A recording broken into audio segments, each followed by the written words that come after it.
Now I am এট মঞ্জু ফাটক।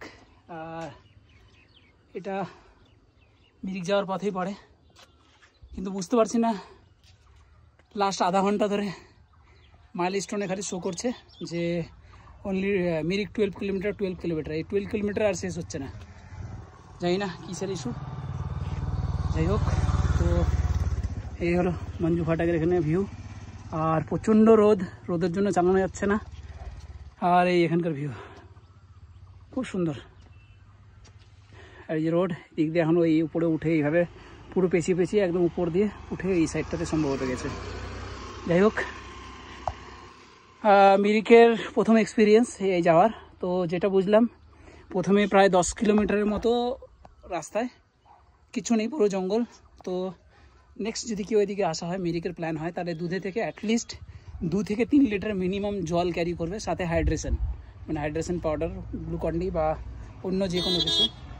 আর পারলে কিছু dry ফ্রুটও carry করতে পারো, যেমন খেজুর, মানে খেজুর রয়েছে, আরও কাজু এসব, বা পিস্তা বাদাম বা আমন্ড।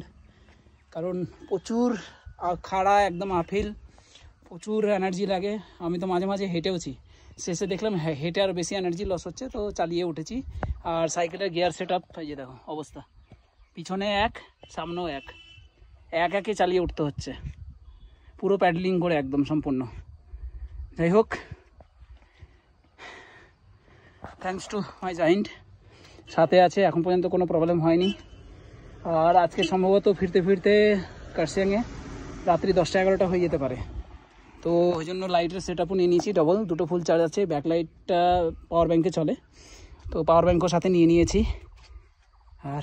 আর কি, তবে খুব এক্সট্রিম কন্ডিশন মিরিকের, এই ধরনের এক্সপিরিয়েন্স কোনোদিন হয়নি। দার্জিলিং যাওয়ার পথে এত কষ্ট হয়নি, মনে হচ্ছে যেন ওই রোহিণীর রাস্তা দিয়ে কার্শিয়াং উঠছি শিলিগুড়ি থেকে, এমন অবস্থা।